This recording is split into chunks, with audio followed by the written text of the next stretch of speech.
এবার এই যে বইটা রয়েছে এখানে, এবার এই বইয়ের প্রসঙ্গে আসি। চিঠি ও লকেট চুরি রহস্য একটা প্রপার্টি যেটা অ্যানসেস্ট্রাল সূত্রে পাওয়া, মানে অর্থাৎ উত্তরাধিকারী সূত্রে পেয়েছে।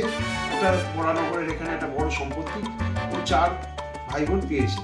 এবার যে ভদ্রলোক উইল করে গিয়েছিল সেই উইল অনুযায়ী 4 ভাই বোন পেয়েছে, কিন্তু সামনের দিকের একটা 10 কাঠা জমি, যার দাম আজকের দিনে প্রায় 10 কোটি টাকার কাছাকাছি, সেই সম্পত্তিটি যে দাদু অর্থাৎ সেই ভদ্রলোক যে উইল করে গেছিল বলেছিল আমার মেজ মেয়ে পাবে, এবং এর সাথে একজন নাতি যে বকে গিয়েছে, নাতি বা মানে নেগেটিভ হয়ে গিয়েছে, সেই নাতি যদি আবার সঠিক জায়গায় বা ভালো হয় বা সঠিক জায়গায় ফিরে আসে তাহলে মেজ মেয়ের সাথে একসাথে পাবে, কিন্তু সেই নাতিটার নাম উল্লেখ করা নেই উইলের মধ্যে।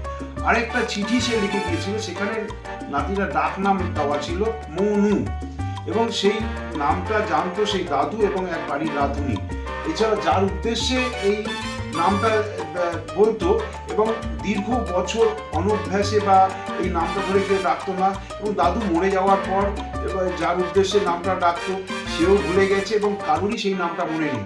কিন্তু তার মধ্যে কিছু সূত্র ছিল, এবং সেই অনুযায়ী এক পক্ষ মামলা করেছে এই প্রপার্টিটা নিয়ে, আরেক পক্ষের বিরুদ্ধে মামলা করেছে, 2 পক্ষ এখানে জড়িত।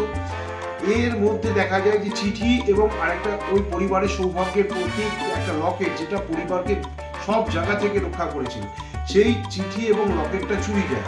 কে করলো চুরি, কিভাবে করলো চুরি, এটাই হচ্ছে আকর্ষণ। কারণ কি, যে পক্ষ মামলা করছে তাদের কি কোনো উদ্দেশ্য ছিল, কেন তারা চুরিটা করবে, নাকি যাদের বিরুদ্ধে মামলাটা করেছে তারা চুরি করবে, তাদের ইন্টারেস্টে কি আছে, নাকি আউটসাইডের এই যে পক্ষগুলো রয়েছে তাদের বাইরের কোনো লোক চুরি করবে, এটার কোনো ইন্টারেস্ট রয়েছে।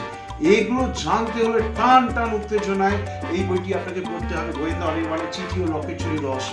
প্রচুর মানুষের ভালোবাসা পাওয়া গিয়েছে যেখান থেকে আমাদের এই গোয়েন্দা অনির্বাণের যে সিরিজগুলো, প্রচুর মানুষের যে একটা ভালোবাসা বা তাদের যে প্রতিক্রিয়া পাওয়া গেছে, যেটা গোয়েন্দা অনির্বাণের পরবর্তী সিরিজগুলো লিখতে আমাদের সহযোগিতা করছে। এরপর আসছে গোয়েন্দা অনির্বাণের আরেকটা বিখ্যাত সিরিজ আসছে, সেটা হচ্ছে গোয়েন্দা অনির্বাণের নারী পাচার রহস্য। এবং আপনাদের জানিয়ে রাখি এই সিরিজগুলোর উপরে আগামী দিনে ওয়েব সিরিজ হতে চলেছে, এবং আপনাদের তখন আরও ভালো লাগবে। ধন্যবাদ, আপনারা পড়ুন এবং অন্যকেও পড়ান এই গোয়েন্দা অনির্বাণ সিরিজগুলো। ধন্যবাদ।